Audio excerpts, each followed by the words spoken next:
பிரியமான பிள்ளைகளே, நான் ஏற்கனவே சொன்னது போல் தொந்தரவு செய்யணும், டிஸ்டர்ப். உங்களை நான் டிஸ்டர்ப் பண்ணிக்கிட்டே இருப்பேன். பைபிள் ஆண்டவர் இயேசுநாதர் ஏதோ ஒன்று எங்கேயோ இருந்து சொல்லல, அன்னைக்கு பார்க்கறது தான் சொன்னார். ஆக நிறைய பேர் நமக்கு தொந்தரவு, சில பேர் கொடுக்குற தொந்தரவுல நம்ம செத்து போயிடணும் போல தோணும் இல்லையா? இது வாழ்கிறதுக்கு போய் சேர்ந்துடலாம் போல அப்படின்னுலாம் நம்ம நினைப்போம். அதனால தான் நான் சொன்னேன், நீங்கள் தொந்தரவு அடையாதீர்கள், தொந்தரவு செய்ய வேண்டியவரை தொந்தரவு செய்யுங்கள். நீங்கள் ஏன் டிஸ்டர்ப் ஆகுறீங்க? நான்லாம் சாமியாரா படிக்கிறப்போ எல்லா சாமியாரும் சொல்லிட்டான் இவன் ஆக மாட்டான்னு, எல்லாரும் சொல்லிட்டான். எங்கள் அம்மாவே சொல்லிடுச்சு, அப்புறம் என்ன,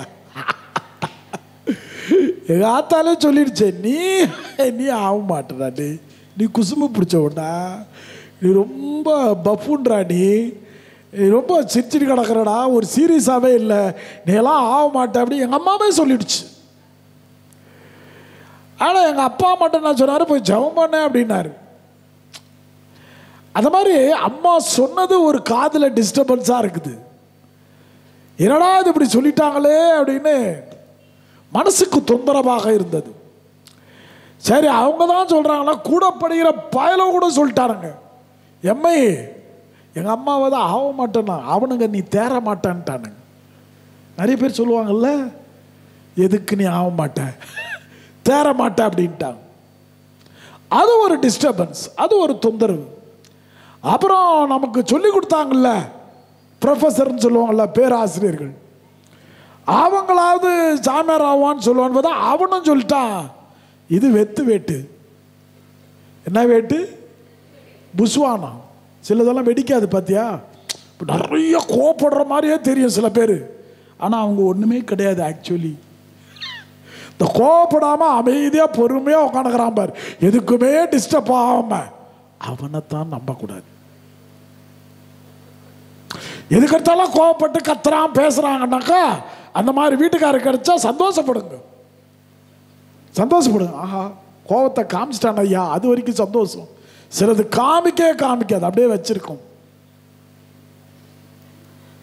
அப்படியே மனசுக்குள்ள வச்சிருக்கோம்.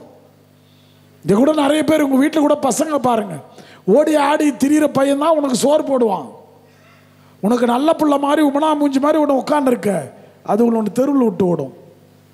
இது அடங்காமல் ஒன்று திரிஞ்சிட்டு கிடக்குல வீட்டில், இது எதுக்கு லாய்க்கல, இது பிறந்ததே எனக்கு தொந்தரவு தான், இது பிறந்ததுலேருந்து பல துன்பம் தான், கஷ்டம் தான், தொந்தரவு தான் சொல்றியே, அந்த தொந்தரவு தான் ஒரு நாளைக்கு ஆதரவாக மாறும். சில தொந்தரவுகள் ஆதரவாக மாறும். தொந்தரவே செய்யாமல் இருக்கிறான் பார், நல்லவன் நம்பிடாத. நம்மெல்லாம் சும்மா வெளுத்ததெல்லாம் பார்த்து அப்படின்னு நினைக்கிறோம், இதை வெளுத்ததெல்லாம் பால் அப்படின்னு நினைக்கிறோம். ஒரு டாக்டர் சொன்னார், ஃபாதர் நீங்கள் ஒரு 40 வயசு ஆன பிறகு வெள்ளையெல்லாம் விட்டுருங்க, வெள்ளையெல்லாம் விட்டுருங்க. அவன் அங்கேயே சொல்கிறானோன்னு நினச்சேன். அவன் சொன்னது வெள்ளை சால்ட்டு விட்டுரு சொல்கிறான் பாரு, வெள்ளை சர்க்கரை விட்டுரு, வெள்ளை பால் விட்டுரு, எதெல்லாம் வெள்ளையா இருக்கோ எதுவும் எடுக்காத, நீ நல்லா இருப்ப, வெள்ளை இங்கே போட்டுனா. சால்ட் என்னது? சாமியார் திருத்துறதுலேயே வேலையை வந்து உட்காந்துக்குது பாரு.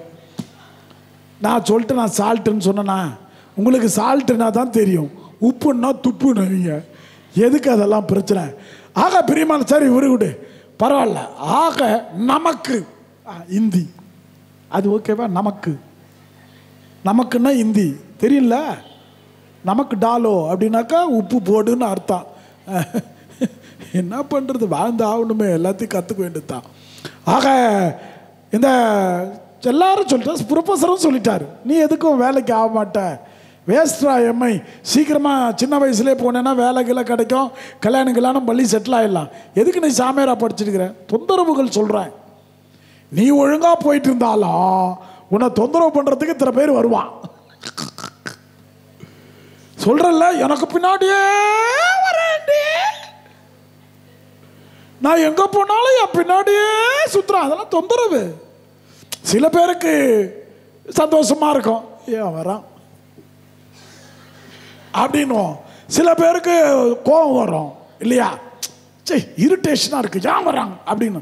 சில பேருக்கு வரட்டும் வரட்டும் அப்படி போயிட்டு இருக்கோம். நான் தான் பார்த்துன்னு தானே இருக்கிறேன் உலகத்தை. ஆக அது எல்லாருக்கும் வெறுப்பாகிற, சில பேருக்கு தான் அது வெறுப்பாக இருக்கும், சில பேருக்கு ஜாலியாக இருக்கும். அந்த ஜாலி சில நேரத்தில் ஜோலியை முடிச்சிடும். ஃபாதர் ரைமிங்காகவே பேசுகிறாரு, அப்படி பேச மதியானத்தில் அப்படி பேசலான்னா நீ ஆமான்னு சொல்லின்னு இருப்ப. ஆக பிரியமானவளே, எல்லாருமே தொந்தரவாக மாறிட்டாங்க. நான் ஏன்னா மற்றவங்க வாழ்க்கையை பற்றி பேசுறது வேஸ்ட், என் வாழ்க்கையை பற்றியே சொல்கிறேன். எல்லாரும் பண்ணிட்டாங்க, தொந்தரவு பயங்கரமாக பண்ணிட்டாங்க, மனசில் நிம்மதியே இல்லை. ஆனால் நான் யார்கிட்ட சொல்கிறது? எனக்கு இருக்கிற மாதிரியே இருக்கிறேன், நடிக்கலை. நம்ம இருக்கிற மாதிரியே இருக்கிறது நிறைய பேருக்கு தொந்தரவாக இருக்குது. அவங்கெல்லாம் சொல்கிறது நமக்கு தொந்தரவாக இருக்குது. எங்கே போகிறது? யார்கிட்ட போகிறது? இவர் மட்டும் தானே சொன்னார், உன்னழகான கண்கள் என்னை கண்டதாலே முடிந்ததென்று நினைத்த நான் உயிர் வாழ்கின்றேன். கைத்தட்டி பார்க்கலாம். உன் அழகான கண்கள் என்னை கண்டதாலே முடிந்ததென்று நினைத்த நான் உயிர் வாழ்கின்றேன். தூக்கி எறியப்பட்ட என்னை வேண்டுமென்று சொல்லி, தூக்கி எறியப்பட்ட என்னை வேண்டுமென்று சொல்லி சேர்த்து கொண்ட நல்ல நேசரே, உன்னழகான கண்கள் என்னை கண்டதாலே முடிந்ததென்று நினைத்த நான் உயிர் வாழ்கின்றேன். அடுத்த லைன் நல்லா இருக்கும். ஒன்றும் இல்லாத என்னை காருண்யத்தாலே, ஒன்றும் இல்லாத என்னை உந்தன் காருண்யத்தாலே உயர்த்தி வைத்த நல்ல நேசரே, உன்னழகான கண்கள் என்னை கண்டதாலே முடிந்ததென்று நினைத்தரான் உயிர் வாழ்கின்றேன். அப்ப அன்னைக்கு எல்லாரும் சொல்லும் போது ஒரு வெறுப்பு வருமா இல்லையா வாழ்க்கையில்? உங்க வீட்டுக்காரர் சொல்றாரு, உன்னை ஏன் தான் நான் கல்யாணம் பண்ணிக்கணும், உன்னை கல்யாணம் பண்ண நாள்ல இருந்து என் குடும்பத்தில் ஒரே பிரச்சனை. சொல்றது கூட பாரு, நல்லா தான் சொல்றீங்க, ஒரே பிரச்சனை, ஒரே பிரச்சனை தானே சொல்றீங்க. ஆனா அதை பல பிரச்சனை சொல்ற மாதிரி சொல்றீங்க இல்லையா? உன்னை நீ பிறந்ததுல இருந்தே எனக்கு ஒரே தொந்தரவு, நீ வளர்ந்ததுல இருந்தே நீ ஒரே தொந்தரவு, நீ குழந்தையாவே இருந்திருக்கலாமே. இப்போ எவ்வளோ டைலாக்லாம் ஓடு தெரியுமா வீட்டில்? இதெல்லாம் என்ன சொன்ன டைலாக், எப்படி எனக்கு ஞாபகம் இருக்குதுன்னு கேட்குறீங்க. நானும் குடும்பத்துலேருந்து தான் வரேன். தொப்பு கட்டினா அருளாளித்து மேலேருந்து குதுக்கல. ஆக எல்லாம் அப்படிதான். ஏதோ நம்ம ரொம்ப நல்லவங்க மாதிரியோ நம்மளை எல்லாரும் தொந்தரவு செய்கிற மாதிரி நினச்சிக்கிறீங்க. நம்மளும் ஒரு அளவுக்கு பிரச்சனைக்குரிய ஆள் தான். இங்கே இருக்கிறதெல்லாம் சமனசு மாதிரி மூஞ்சி, அவ்வளோதான். ஆனால் உன் கூட வாழ்றது ரொம்ப கஷ்டம்னா எனக்கு தெரியும், உனக்கு தெரியும். நீங்கள் நிறைய பேர் நினச்சிக்கிறீங்க. என்னங்க கரெக்டு தானே? நம்ம நினச்சிக்கிறோம் இப்படி. நீங்கள் உட்காண்டிருந்தா நான் எல்லாரையும் சமனசுன்னு நினைப்பேனா? சம்மனசு உருவுல பிசாசு, அது அப்படியே உட்காந்து இருக்கும். ஆக அதனால தான் நம்ம வீட்டில் பிள்ளைகளை பார்த்து பிசாசுன்றோம். என்ன பிரச்சனை? எல்லாரும் நம்மளை சுற்றி இருக்கிறவங்கலாம் நம்மளை வேண்டாம்னு சொல்கிற காலங்கள் வரும். நீ இப்போ நான் இது கொஞ்சம் காசு வச்சிருப்ப, கொஞ்சம் நடக்கிற, கொஞ்சம் போகிற வர, அதனால ஓகே. ஆனால் காலம் ஒரு நாள் வரும், அப்போ பாரு உன் நிலைமை. இப்போ சிரிக்கிற, அப்போ சிரிக்க மாட்டேன். ஏன்னா 4 பல்ல ரூட் கனால் பண்ணிடுவான். சில பல்லெல்லாம் பெயிண்ட் அடிப்பான், சிலது கப்பு மாட்டுவான். எல்லாமே நம்ம மாறி போயிருக்கோம், மாறும். அதனால தான் நான் சொல்கிறேன், மாறாத ஒரு ஆளை தொந்தரவு பண்ணிக்கிட்டே இரு, உன் வாழ்க்கையில் மாற்றங்களை காண்பாய். Price the Lord. நம்ம மாறுகிற ஆட்கள், நம்ம பல வகைகளில் பல நேரங்களில் பல பேருக்கு நம்ம தொந்தரவு, நமக்கு சில நேரங்களில் சில பேர்கள் தொந்தரவு. அதனால எனக்கு எல்லாரும் தொந்தரவு, நான் யாருக்கும் தொந்தரவு கிடையாது. பேசாது. அப்படியே தான் நான் நினச்சிட்டு இருந்தேன். என்னடா நம்மளை எல்லாரும் தொந்தரவுன்னு நினைக்கிறாங்க, எனக்கு நான் தொந்தரவா தெரியலையே, நான் பாட்டு ஜாலியா இருந்தேன். ஆனா ஒன்னே ஒன்று செஞ்ச மக்கா, சாமியார் பூச வைக்கும் போது அப்பத்தை எடுத்து நன்றி செலுத்தி தன் சீடர்களோடு அதை பகிர்ந்து கொடுத்த போது இயேசு சொன்னதாவது, இதிலிருந்து அனைவரும் பெற்று உண்ணுங்கள், இது என் உடல் அப்படின்னு சொல்லுவார் இல்லையா. அந்த நேரத்தில் தான் எனக்கு எங்கிருந்து பக்தி வருதோ தெரியாது. அவ்வளோ நேரம் காணிக்க பாட்டு, அந்த பாட்டு, இந்த பாட்டெல்லாம் பாடிக்கிட்டு சிரிச்சுக்கிட்டு இருந்தாலும் இது என் உடல் அப்படின்னு வர கம்ப்ளீட் சைலண்ட். ஆண்டவரே என்ன ஒரு நல்ல சாமியார் ஆக்கு, இந்த ஒரு வார்த்தை மட்டும் வந்துடும். Price the Lord. இப்போ கை தட்டு. நான் நல்ல சாமியாரோ கெட்ட சாமியாரோ தெரியாது, நான் அன்றையிலிருந்து அந்த பூசையில் அந்த நேரத்தில் சொல்லி ஜெபித்த ஜெபம் 25 வருடங்களாக உண்மையாக மாறி இருக்கிறது. சின்ன ஜெபமா அவரை டிஸ்டர்ப் பண்ணுவேன் அந்த நேரத்தில். இது என் உடல்னா அவரே பாவம் அவரை புட்டு கொடுத்துட்டு வேதனையாக கொடுத்துட்டு இருக்கப்ப நானே என்ன ஒரு சாமியார் ஆக்கிட்டேன். எல்லாரும் முடியாதுன்றாங்க, நீ ஒருத்த மட்டும் ஆக்கிட்ட அப்படின்னு. இதுதான் என்னுடைய ஜெபம், சிம்பிள் பிரேயர். அந்த நேரத்தில் அப்பத்தை எடுக்கும் போது, நீங்க எங்க அப்பத்தை எடுக்கும் போது யாரும் அப்பத்தை பார்க்க மாட்டேன்றீங்களே, இது என் உடல், கொஞ்ச நேரம் பாரு, உனக்கு தானே தூக்கி காட்டுறாரு ஃபாதர், இதுதானே இயேசு அப்படின்னு உனக்கு தூக்கி காட்டும் போது நீ பார்க்கணும். அதை தான் சொல்றாங்க. எங்க இஸ்ராயேல் மக்கள் பாலைவனத்தில் விஷப்பாம்புகளால் கடியுண்ட போது எல்லோரும் அந்த பாம்பை, வெள்ளிப்பாம்பை உற்று நோக்கிறார்கள். உற்று நோக்கியவர்கள் விஷம் நீங்கி வாழ்வு பெற்றார்கள். அல்லேலூயா. அது அந்த நேரத்தில் இனிமேல் இது கிறிஸ்துவின் திருவுடல். இன்னைக்கு பார்ப்பேன், யாராவது தலையை குனிஞ்சிங்க நன்மை வாங்க வரும்போது பொட்டுன்னு போட்டு, நீ பார்க்கணும், நான் தூக்கி வச்சிருக்கிறேன், நீ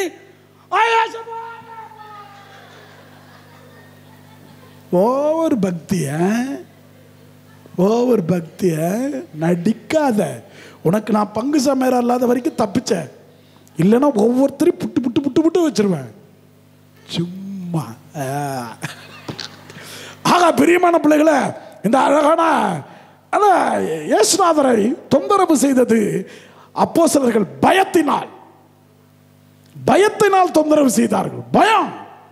இயேசுநாதர் எனக்கு செய்வாரு கொடுப்பாரு நம்பிக்கையை விட அவர்களிடம் இருந்தது பயம்.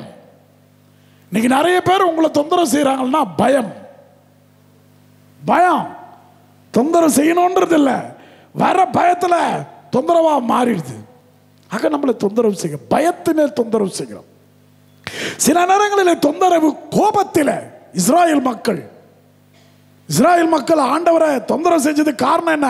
கோபம்.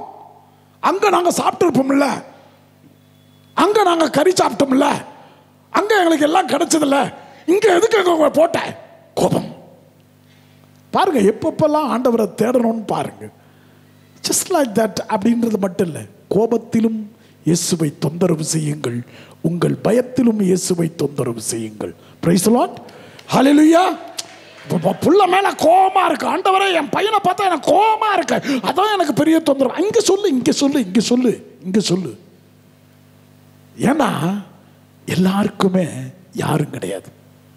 யாருமில்லை இயேசுவே, யாருமில்லை இயேசுவே, உம்மை தவிர எனக்கு யாருமில்லை இயேசு. கதடு 1 2 3 1 2 3 1 2 3 இயேசுவே.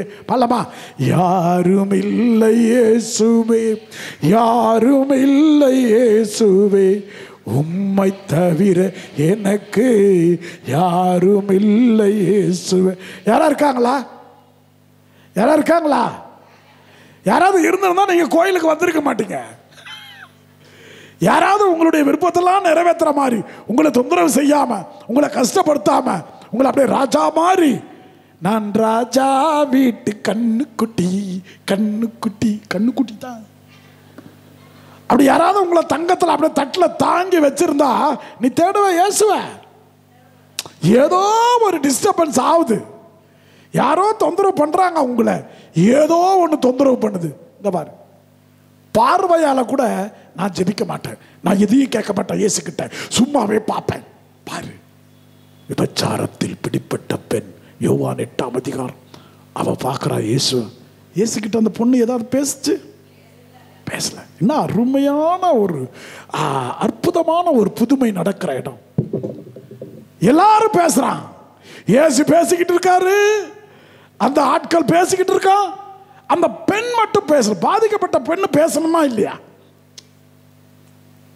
நம்ம நிறைய நினைக்கிறோம் நம்ம பேசுறதுனால ஜெயிச்சிருவோன்னு. கிடையாது. பார்வை, 1000 பார்வையிலே உன் பார்வையை நான் அறிவேன், உன் காலடி ஓசையிலே உன் அன்பை நான் அறிவேன். புரியுதா? எவ்வளோ பேர் இருந்தாலும் அந்த ஒரு பார்வை பாருங்க. நீங்க சும்மா சொல்லிக்கிட்டே இருக்கிறதுனால இயேசுநாதரை தொந்தரவு பண்றதா அர்த்தம் கிடையாது.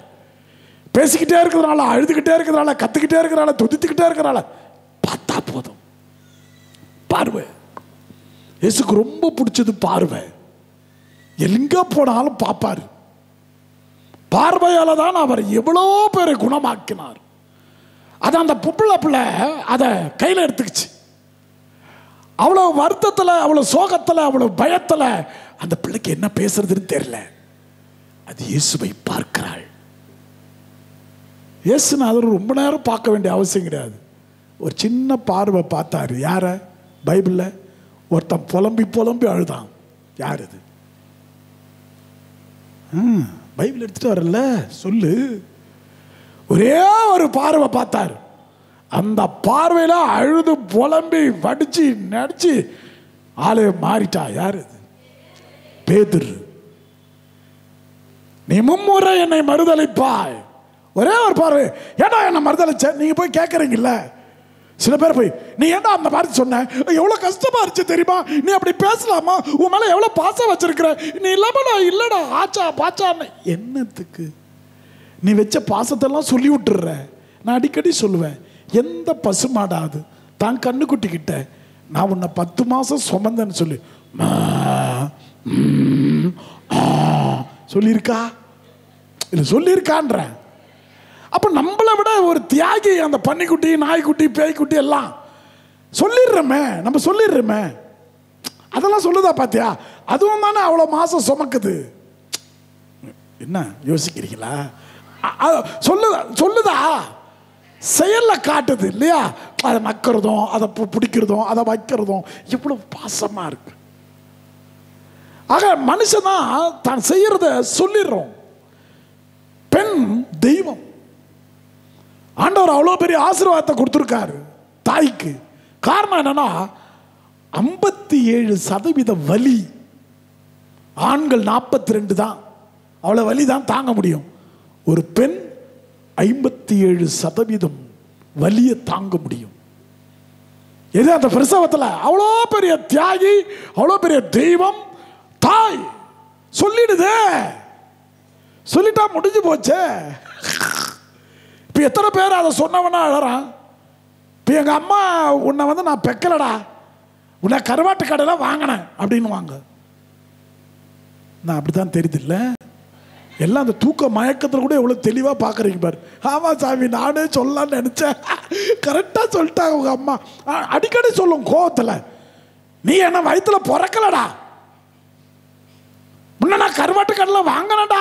சரிம்மா, இப்போ என்ன? சோறு போடு. மான சூடு சோறுனெல்லாம் எனக்கு கிடையவே கிடையாது.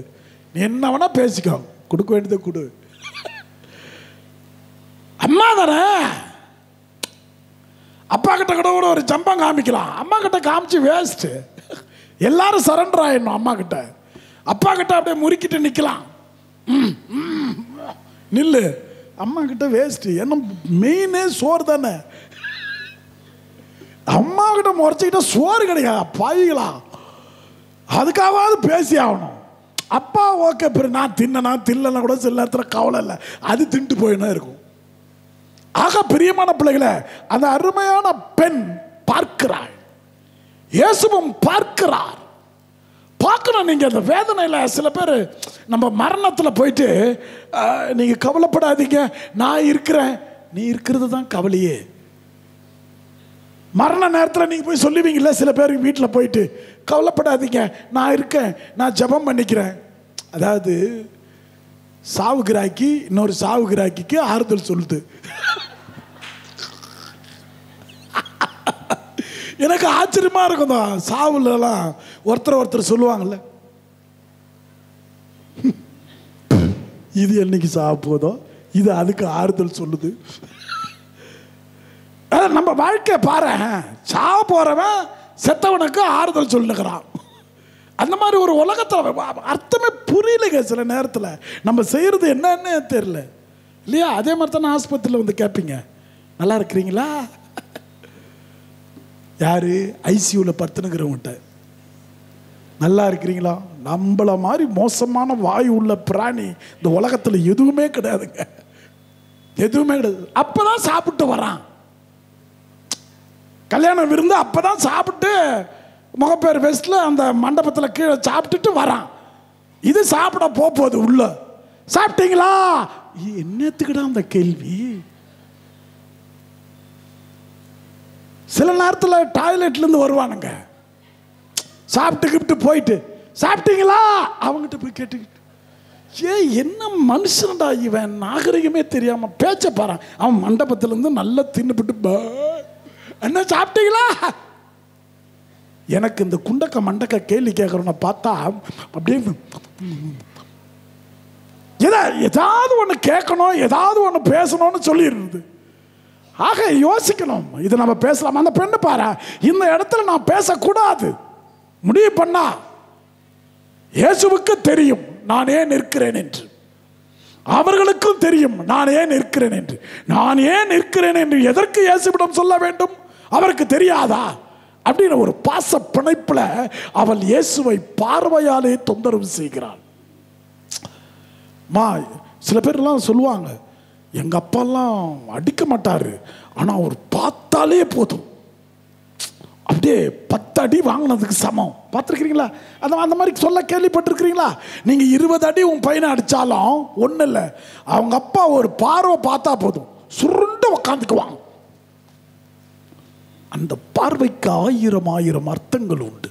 அதைத்தான் அந்த பெண், விபச்சாரத்தில் பிடிப்பட்ட பெண் இயேசுவை பார்க்கிற. எனக்கு அந்த பெண்ணுக்கிட்ட பிடிச்சதே அவள் பேசாமல் இருந்ததுதான் அதிசயம், அற்புதத்தை அவளுக்கு செய்தது. பார்வையாலே இயேசுவை சாகடிச்சா.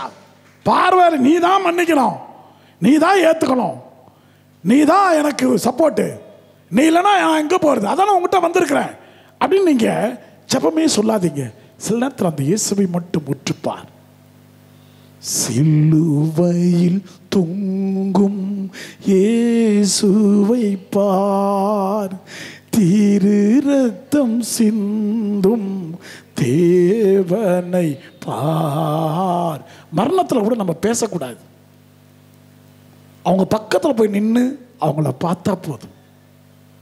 சில பேர் என்னமோ அவங்களுக்கு மரணமே வராத மாதிரி, கவலைப்படாதீங்க கவலைப்படாதீங்க. ஏண்டா கவலைப்படக்கூடாது? இதோட கடைசி நேரம் அவனுக்கு கவலைப்பட வேண்டியது, இப்பவும் வந்து கவலைப்படாதன்னாக்கா. ஆக பிரியமான பிள்ளைகளே, விபச்சாரத்தில் பிடிப்பட்ட அந்த பெண் இயேசுவை தன் போராட்டத்தில் பார்த்ததனால்தான் அவளுடைய தொந்தரவில் இருந்து, அவளுடைய வேதனை இருந்து வெளியே வர முடிந்தது. நிறைய பேர் நம்ம பேசுறதுனால நம்ம ஃப்ரீ ஆகிடுவோம்னு நினைக்கிறோம். இந்த ஆம்பளை பிள்ளைங்க பொம்பளை பிள்ளைங்க எக்ஸாமுக்கு படிக்கிறத பார்த்துருக்கிறீங்களா? ஆம்பளை பையன் புக்கை முன்னாடி வச்சிருப்பான், அவன் படிக்கிறானா இல்லையான்னு தெரியாது. ஆனால் பொம்பளை பிள்ளை படிக்கிறது ஈஸியாக தெரியும். ஏன்?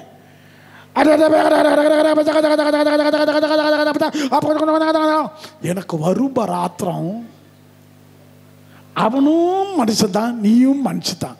அவன் அமைதியா படிக்கிற, நீ எதுக்கு கதை தவளை சத்திர மாதிரி கதை கதை கதை கதை கதை கதை கதை? அது என்னன்னே தெரியல, அது படைப்பே அப்படிதானா? உங்க பிள்ளைங்க யாராவது அமைதியா படிக்கிற பொம்பளை பிள்ளை பெற்று வச்சிருக்கிறியா? அமைதியா படிக்கிற பிள்ளை, உன் பிள்ளை படிக்கவே படிக்காதா? ஓ, அமைதியா படிக்குமா? மார்க் வாங்குதா? அமைதியா பார்க்குதா படிக்குதா? படிக்குது, வெரி குட். அது அந்த மாதிரி வரணும். கதை கதை கதை கதை கதை கதை கதை பேச்சுக்கிட்டே இருந்தால் சில பேருக்கு மனசுல ஏறுமா? என்னத்தான் ஏறாம். ஆக நீ அமைதியா இருந்து பாரு இயேசுவை, அப்படியே பாரு. இவ்வளவு தொந்தரவு எனக்குள்ள நடக்குது, நீ ஒன்றும் கண்டுக்காம என்ன இருக்கிறல்ல, உங்ககிட்ட நான் பேச மாட்டேன்,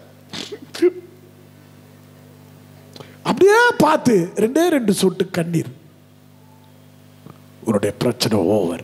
பிரைஸ் தி லார்ட். அதான் எப்படி தொந்தரவு பண்ணான் அந்த பொம்பளை, பார்வையாலே இயேசுவை தொந்தரவு பண்ணாள். அன்னாள் கண்ணீராலே தொந்தரவு செய்தாள். அதான் 1 சாமுவேல்ல நீங்க வாசிப்பீங்க. அன்னாள், அது ரொம்ப மோசமான வசனம், அதை எடுத்து வாசிங்க பார்ப்போம். அது ரொம்ப ஒரு பெண்ணுக்கு இதெல்லாம் பேசக்கூடாது. எவ்வளோ எவ்வளோ ஒரு குருவானவராக அந்த பிள்ளையை பார்த்து என்னென்ன பேசுறாருன்றது ரொம்ப தெளிவாக இருக்கும். அண்ணாலா பாட்டு வாசி. இல்லை இல்லை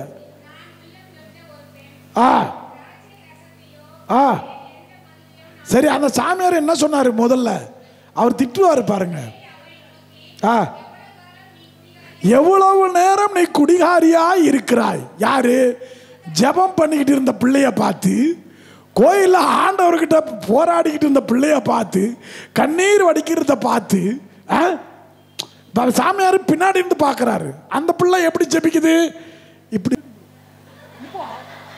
இப்படி ஜெபிக்கிறது, இப்படி இப்படி இப்படி இப்படி ஜெபிக்கிறதுன்னு வச்சுக்க, உடம்பு ஆடுது இல்ல. எதையுமே சாதாரணமா பார்க்க மாட்டோம் மக்களே. எல்லாத்துக்குள்ளும் ஒரு அர்த்தத்தோடு தான் பார்க்கணும். நான் உங்களை எத்தனையோ தடவை சொல்லியிருக்கேன். அச்சர பக்கத்துலலாம் நான் சொல்கிற பிரகாரம் மக்கள் செய்வாங்க. கை தட்டும் போது சரீரம் அசையணும். இந்த நாடி நரம்பெல்லாம் கொஞ்சம் அப்படி அசைஞ்சு கை தட்டா, நீங்கள்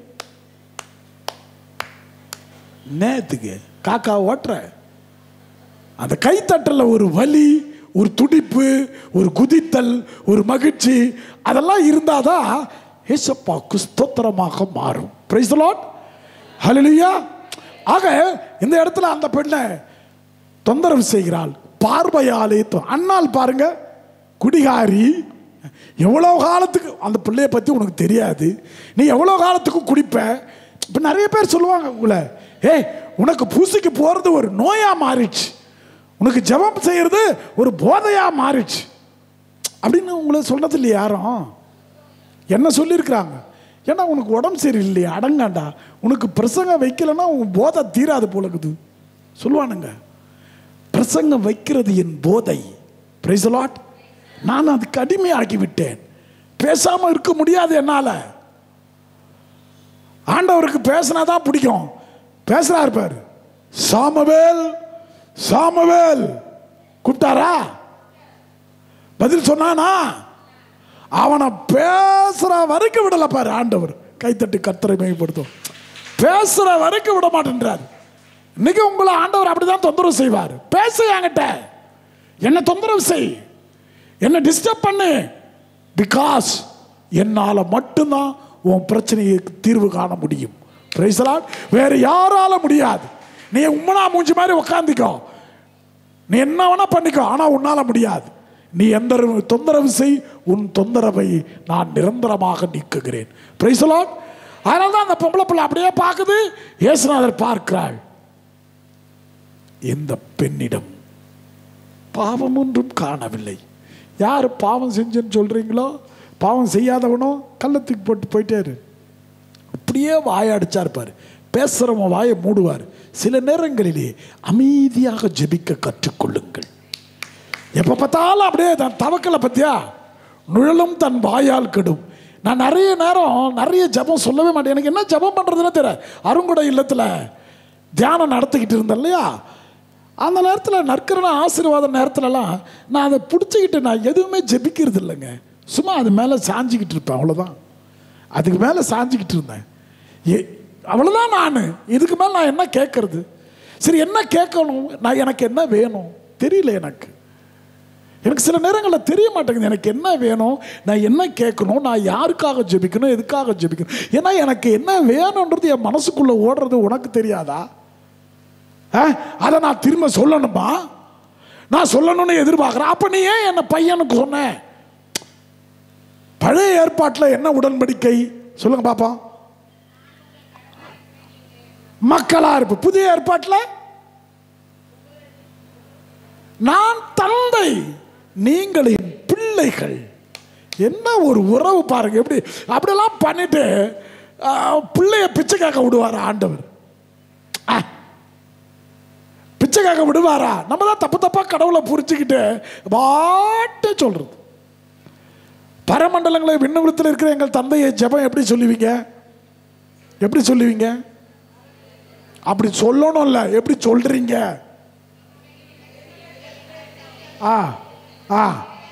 அப்புறம் எங்கள் அனுதின உணவை பிச்சைக்காரி ஆயிடணும். அது வரைக்கும் ஆண்டவரை போற்றணும். அதுக்கப்புறம் இப்படி ஆயிடணும். அதாவது போற்றும் போது சர்வத்தையும் சொல்லி அவரை போற்று. அந்த 4 வரி கூட இல்லை, 8 வரியா மனசுக்குள்ள சொல்லி கலியில போனோன்னு. அதான் நான் சொன்னேன்ல, பிதா சுதன். பிதா என்ன? படைத்தவர், பாதுகாப்பவர்.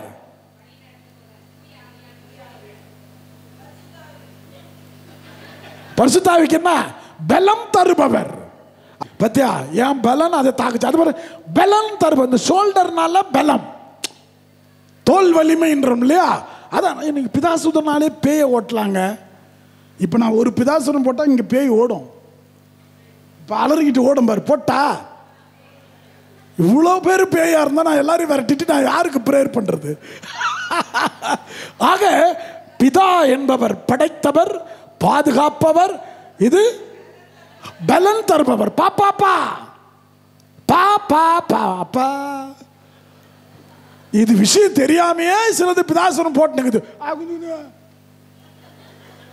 எல்லாம் போட்டு கிடக்குது. எவ்வளவு அர்த்தமுள்ள பிதாசுதன் பாருங்க இல்லையா? அந்தோனியார் தான் சரியா பயன்படுத்தினார். அந்தோனியார் தான் அந்த பிதாசுதனை சரியா பயன்படுத்தினார். 2 இடத்துல பயன்படுத்துவார். ஒன்று பேயை ஓட்டுறதுக்கு.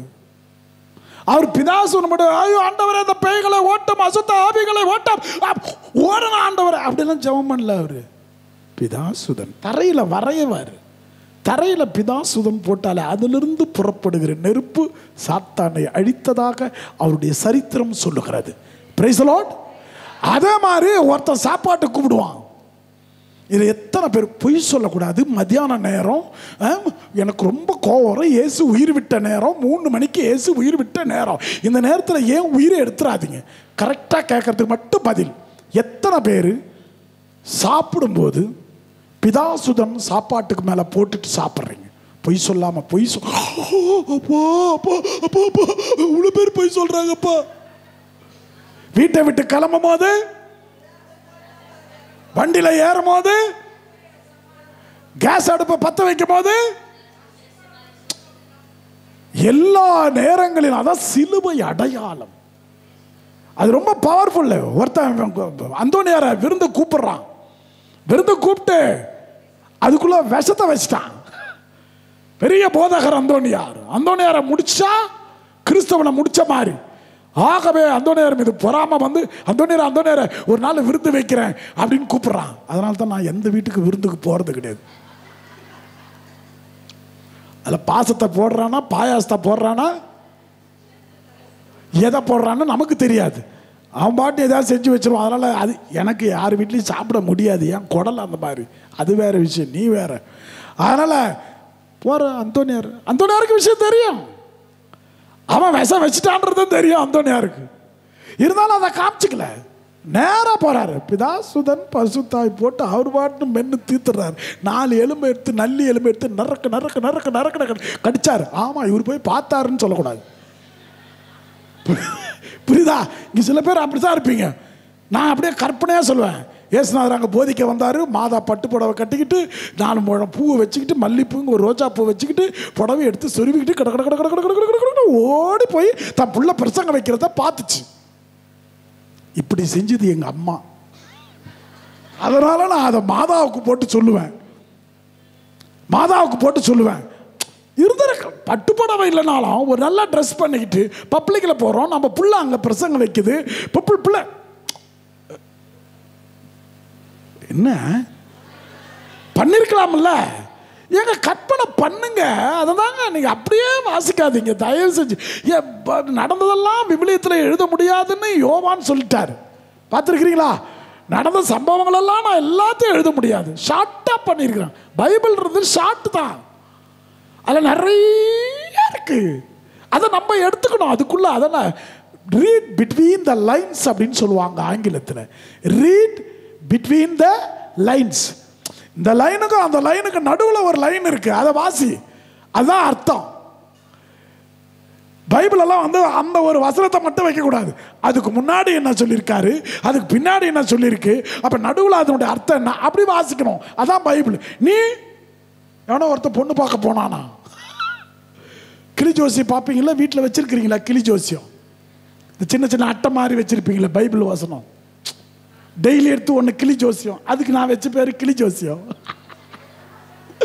அது மூக்கில் எடுக்கும், இது கையில் எடுக்கும். இன்னைக்கு நாடு எனக்கு வசனம் சொல்லிக்கிறாரு, யூதாஸ் 4 கொண்டு செத்தா. ஆத்தாடி செத்த முடி வசனம் என்ன வந்துச்சு பாரு, யூதாஸ் 4 கொண்டு செத்தா. அவன் பொண்ணு பார்க்க போறான், அவனுக்கு வந்த வசனம் அது. ஐயா சீச்சு. நம்ம நிறைய நேரத்தில் நான் பிரசங்கம் வைக்கும் போது சில பேர் பக்கத்தில் பார்த்துக்குவாங்க. அது அது நான் பார்த்துருக்குறேன். சில பேர் பக்கத்தில் பார்த்து அப்படின்னு வாங்க. அப்போ என்ன சொல்கிறாங்க, இது எனக்கு இல்லடி, உனக்கு தான். இதெல்லாம் நடக்குது, இதெல்லாம் நடக்கும். அது நம்ம பங்கு சாமியாராக இருக்கும்போது, நான் பாம்பேயில் பங்கு சாமியாராக இருக்கும்போது எல்லாத்தையும் கவனிப்பேன். என்னென்ன எது என்னென்ன பண்ணு இருக்குது கரெக்டாக சொல்லுவேன். என்ன ட்ரெஸ் பண்ணிட்டு வந்துக்கிறாங்க, யார் கூட வந்தாங்க, எங்கே உட்காந்துருந்தாங்க, அந்த இடத்துல பின்னாடி உட்காந்துக்கிற பேர் சில பேர் நினைப்பான், நம்மெல்லாம் ஒரு கண்ணுக்கு தெரியுமா. கிளமண்ட்டுடைய சொந்தக்காரன் அங்கே உட்காந்துக்கிறான், மாமங்காரன். அது எனக்கு தெரியும். அது அவனுக்கே தெரியுமான்னு தெரியல. இப்போ ஃபாதர் எம்ஐ ராஜுக்கு என்ன தெரியுதா அப்படின்னு நினச்சிட்டு, ஆனால் எனக்கு தெரியுமில்ல, தெரிஞ்சியும் தெரியாத மாதிரி கதையை வாங்கணும்ல. ஆக பிரியமான பிள்ளைகளே, இந்த அருமையான நேரத்தில் வாயால், தன் வாயால் ஒருத்தன் இயேசுநாதரை தொந்தரவு செய்தான். யார் இது? அந்த ஒரு வார்த்தை வரும், ஏய் போதகரை தொந்தரவு செய்யாது அப்படின்னு ஒருத்தன் சொல்லுவான்.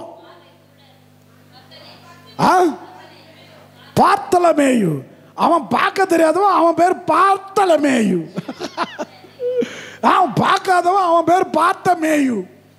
அவன் எங்க பார்த்த மேயுவா, பார்க்காத மேயுன்னு பேர் வச்சிருக்கணும். அவன் பார்க்கறான், அவனை எல்லாரும் சொல்ல. அவன் ஒருத்தன் தாயா இயேசுநாதரை தொந்தரவு பண்ணான். எவனையும் பார்க்கல இயேசு. எவனோ ஒருவன் என்னை தொந்தரவு செய்கிறான். தொடுவது கூட தொந்தரவு தான். Price the Lord. அந்த 12 வருஷமா ஒரு பொம்பளை பிள்ளை ரத்த போக்கல பாதிக்கப்பட்ட பொம்பளை பிள்ளை இயேசுநாதர் அவ்வளோ பெரிய கூட்டத்தில் அதை ட்ரெஸ்ஸை தொட்டால் பூமலரும். இயேசுநாதர் உடனே தொடாமல். ஏங்க என்னங்க சிரிக்கிறீங்க? அதாங்க நடந்துச்சு. அவரு அந்த பொம்பளை பிள்ளை அப்படி ஆண்டவருடைய அங்கேயே அப்படி தொடுது. உடனே ஏசுறாரு. உடனே அந்த பொம்பளை பிள்ளை ஒரு தடவை தொட்டா 100 தடவை தொட்ட மாதிரி. உடனே அங்க ஒரு அதிசயம், ஒரு அற்புதம், ஒரு ஆனந்தம். இதுதாங்க கடவுள். நீங்க இப்படியெல்லாம் பைபிளை நீங்க சிக்கு சிக்கு சிக்கு சிக்கு சிக்குன்னு வாசித்தீங்கன்னா அந்த வார்த்தைகளும் அங்கு நடந்த சம்பவங்களும் உங்க இதயத்தை விட்டு போகவே போகாது. அது பல பாதிப்புகளை உருவாக்கி எந்த பாதிப்பிலும் உங்களை என்னை போல உறுதியாக நிற்க செய்யும். Praise the lord. பாதிக்கணும். அந்த வசனம் சும்மா வசனம் வாசிக்காதீங்க. எப்படி அந்த இடத்துல அந்த பொம்பளை பிள்ளை தொட்டு தொந்தரவு செய்யறா பாருங்க. ஏங்க எல்லாரும் தானாங்க தொட்டிருப்பாங்க இயேசுநாதரை. அவன் ஆண்டவரை என்னையா பைத்தியக்காரர் மாதிரி பேசுற? யாரு? பேதுரு. சொல்லியிருக்கலாம்ல, நமக்கு தெரியாதுல்ல. என்னடா இவன் இவ்வளோ பேர் இடிச்சுக்கிட்டு பிடிச்சிக்கிட்டு போறான், என்னை யார் தட்டது, என்னை யார் தட்டது, என்ன பெருசா தொட்டாங்க? யார்? பேதுரு. சொல்லியிருக்கலாம். சொல்லியிருக்கலாமா, சொல்லியிருக்கூடாதா? சரி, நீங்களே இயேசுநாதர் பக்கத்தில் சொல்லியிருந்தா நீங்க அதை விட மேல சொல்லியிருப்பீங்களா? 10 வார்த்தை உள்ள போட்டு சொல்லியிருப்போம். சும்மா அப்படி பைபிளை வாசிக்காதீங்க. நான் அங்கு இருந்திருந்தாள். அப்பா ரூட் காணலே வலிக்குது. நான் அங்கு இருந்திருந்தால் என்ன நடந்திருக்கும்? அதை அப்படி வாசித்தீங்கன்னு வச்சுங்க. Bible is very interesting, very life giving. Price the Lord. அப்படி வாசிங்க, ஒரு தெம்பு வரும். கிறிஸ்துவின் நற்செய்தி, கிறிஸ்துவ மக்கு புகை, காணிக்கை தந்தோம். இப்படி வாசித்தா எங்க போகும் பைபிள்? வீட்டில் கூட தான் அப்படின். திரும்ப அவன் எடுக்கிறான் எதை? பைபிள் வசனத்தை கிளிப்புள்ள மாதிரி. 2வது வசனம், செய்ய வேண்டியதை விரைவாக செய். ஆஹா, சில நேரத்தில் ஒரு மாதிரி வசனம் வந்தா நீ என்ன சொல்லுவ மனசுக்குள்ள? சேச்சா இதெல்லாம் நமக்கு எனக்கு கிடையாது, எனக்கு கிடையாது. நீங்களே மனசை திருப்திப்படுத்திக்கங்க. பார்த்துருக்கிறீங்களா? ஆமா இல்லையா? எப்படா இந்த ஆளு பார்த்த மாதிரியே சொல்றான். மக்களுக்குரிய வார்த்தைகளை பேசணுமே ஒழிய தெய்வத்துக்குரிய வார்த்தையை பேசக்கூடாது. மக்களுக்குரிய வாழ்க்கையை தெய்வத்திடம் சொல்லுவதுதான் இறை வார்த்தை. Price the Lord. உன் வாழ்க்கை தெய்வத்திடம் போவதற்கு பேர் தான் இறை வார்த்தை. அவரை தொடாத ஒரு வார்த்தை இறை வார்த்தை கிடையாது. இல்லை, என்னை தொடாத ஒரு வார்த்தையும் இறை வார்த்தை கிடையாது. அவர் தானே சொன்னாரு, என் வார்த்தை வெட்டும், குத்தும், கொலைக்கும், கருக்கு வாய்ந்தவை. யார் சொன்னது? பவுலடியார் சொல்ல, ஆண்டவருடைய வார்த்தை அப்படிப்பட்ட வார்த்தை. அவரே சொல்றாரு, கருக்கு வாய்ந்தவை. எந்த பக்கமும் வெட்டும், எந்த பக்கத்துல இருந்து நுங்கு எடுக்கலாம். எனக்கு அந்த நுங்கு கடையில் வேலை செய்யறவனை பார்த்து அந்த நுங்கு எடுப்பான் பத்தியா, நான் கொஞ்ச நேரம் பார்த்துன்னு இருப்பேன். எங்கப்பா என்ன கருக்கு வாய்ந்தது, இதை விட மோசமோ இறை வார்த்தை அப்படின்னு பார்த்துக்கிட்டு இருப்பேன். இந்த நுங்கு காலம் போச்சு இல்லையா, தின்னாத மாதிரியே காட்சி கொடுக்குது பாரு எல்லாம். என்ன கொடுமடா இதெல்லாம். ஆக பிரியமான பிள்ளைகளே, இதான் ஆண்டவரை தொந்தரவு, தொட்டு தொந்தரவு செய்யுங்கள், பார்த்து தொந்தரவு செய்யுங்கள், கத்தி தொந்தரவு செய்யுங்கள், கண்ணீர் வடித்து தொந்தரவு செய்யுங்கள், பேசி செய்யுங்கள், பயத்தால் தொந்தரவு செய்யுங்கள், கோபத்தால் தொந்தரவு செய்யுங்கள். இது எல்லாவற்றுக்கும் இறைவார்த்தை உண்டு. என்ன ஒரு பொம்பளை பிள்ளை சும்மா தொந்தரவு பண்ணுச்சு, ஃபாதர் யாரெல்லாம் மோட்சத்துக்கு போவா, யாரெல்லாம் மோட்சத்துக்கு போவா? நான் சொன்னேன், மோட்சத்துக்கு போவாங்கம்மா, ஆம்பளைங்க மட்டும்தான் மோட்சத்துக்கு போவாங்க, பொம்பளைங்க யாரும் மோட்சத்துக்கு போக மாட்டாங்க. அப்போ விண்ணகத்தில் கல்யாணம் நடக்குமா நடக்காதா? பொம்பளைங்களே இருக்க மாட்டாங்க, அப்புறம் எப்படி கல்யாணம் நடக்கும்? தொந்தரவு தாங்காம அதுக்கிட்ட சொல்லிட்டு நான் கோபத்தில், அங்கெல்லாம் கல்யாணம் நடக்காது, ஏன்னா பொம்பளை இருக்காது, ஏன்னா எந்த பொம்பளையும் மோட்சத்துக்கு போவாதுன்னு சொல்லிட்டேன். ஏன்னா அப்படி தொந்தரவு பண்ணிக்கிட்டு இருக்கேன். அது சொல்லுது, பொம்பளையும் இருக்கும் ஆம்பளையும் இருக்கும், கல்யாணம் நடத்தி வைக்க உன்ன மாதிரி சாமியார் தான் இருக்க மாட்டான். ஆக பிரியமான பிள்ளைகளை ஆண்டவரோட தொந்தரவு செஞ்ச உடனே ஆண்டவருக்கு அது ஒரு சந்தோஷத்தை கொடுக்கும். ரொம்ப ஃபீல் பண்ண மாட்டா, ஐயோ என் பிள்ளை ரொம்ப தொந்தரவாக இருக்கு பொழுது, செஞ்சு கொடுத்துருவோம்டா, செஞ்சு பண்ணிடுவோம்டா. அதனால தான் அந்த கைம்பெண் ஒருத்தி அந்த வக்கீல தொந்தரவு பண்ணிக்கிட்டே இருப்பா. அதுக்கு தான் ஆண்டவர் வசனம் கொடுத்தாரு. ஒரு பெண் எப்போ பார்த்தாலும் அந்த நீதிபதி கிட்ட போயிட்டு, எனக்கு நீதி வாங்க கொடு, எனக்கு நீதி கொடு, எனக்கு நீதி கொடு. இப்போ நீட்டு தேர்வுக்கு நடக்குது இல்லை, நீட்டு தேர்வுக்கு நடக்கிற மாதிரி எனக்கு நீதி கொடு, எனக்கு நீதி கொடு, எனக்கு நீதி கொடுன்னு கேட்குது. அவள் கேட்கிறாள் என்பதற்காக அல்ல, அவளுக்கு தேவை என்பதற்காக அல்ல, அவ இம்சை தாங்க முடியலன்னு, தொந்தரவு தாங்க முடியல. நிறைய பேர் வீட்டுக்காரங்க பாருங்க, நீ கேட்கறதில் வாங்கி கொடுக்குறாருன்னா காரணம் ஒன்று அன்பா இருக்கலாம், 2 இம்சையா இருக்கலாம். ஐயோ இவகிட்ட அதை வாங்கி கொடுக்கலன்னா உயிரை எடுத்துருவா, வீட்டுக்கு போகவே முடியாது, நிம்மதியாக சாப்பிட முடியாது, பேசாத நம்ம இந்த இம்சையிலேருந்து கடன் உடனே பட்டாது வாங்கி கொடுத்துருவோம் அப்படின்னு கிரைண்டரை வாங்கி கொடுத்தா அது பக்கத்து காட்டிலேருந்து மாவு வாங்குது.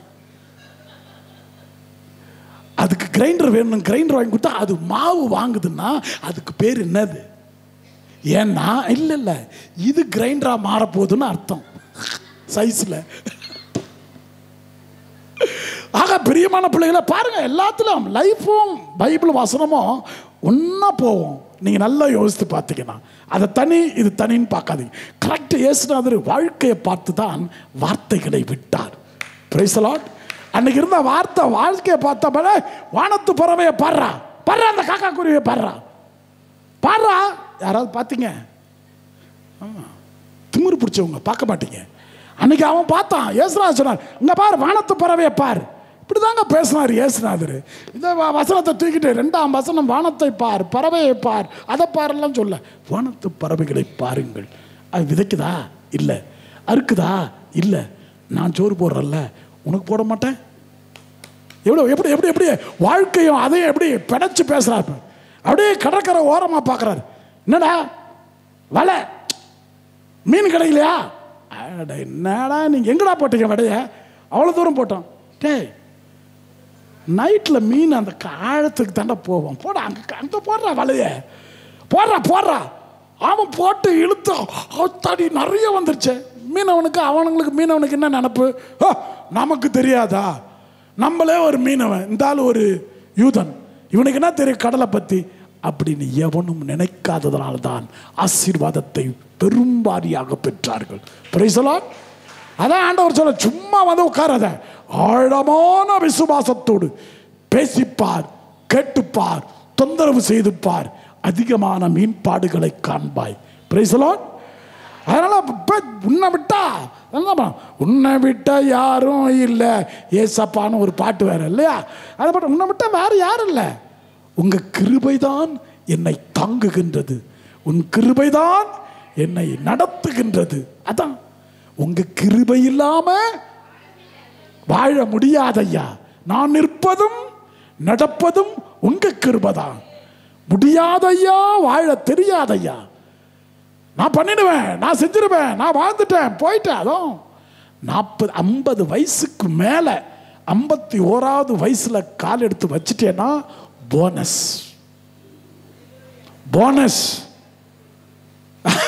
எனக்கு ஒண்ணுமே இல்லடி, உடம்புல ஒண்ணுமே இல்லை, நான் நல்லா இருக்கிறேன் தெரியுமா, எல்லாம் நான் என்ன நல்லா பார்த்துக்கிறதுனால தான் நான் நல்லா இருக்கிறேன். அடங்கு.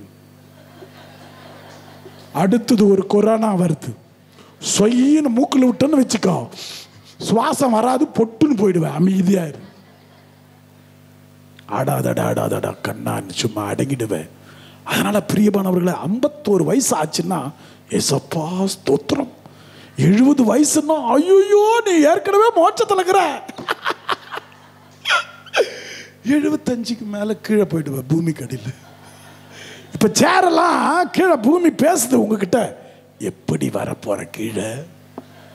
நீ நல்லா வசமா உட்காந்து தேய்ச்சிக்கிட்டு கிடக்குறியா? அந்த சேர் அடியில உட்காந்துக்கிட்டு பேசிக்கிட்டு கிடக்கு பூமி, எப்படி கீழே வருவே? நீ வருவாயா? உன்னை இழுத்து உள்ள போடுறதுக்கு அது ரெடியா இருக்கு. ஆக பிரியமான பிள்ளைகளை, கடவுள் கொடுத்திருக்கிற அந்த வாழ்க்கையில மற்றவர்களுக்கு தொந்தரவாய் இருப்பதை விட, மற்றவர்களை தொந்தரவு செய்வதை விட, தெய்வத்தை தொந்தரவு செய்து ஆறுதலையும் அமைதியும் பெற்றுக்கொள். மற்றவர்களை தொந்தரவு செய்தால் தற்கொலை ஏற்படும், வெறுப்பு ஏற்படும், கோபம் ஏற்படும், விரக்தி ஏற்படும், வேற்றுமைகள் ஏற்படும், சண்டைகள் வரும், சச்சரவுகள் வரும்.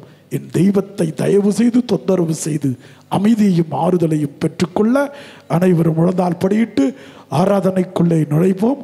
அபிஷேகத்தின் ஆண்டவர் நம் மத்தியிலே இப்பொழுது வருகிறார்.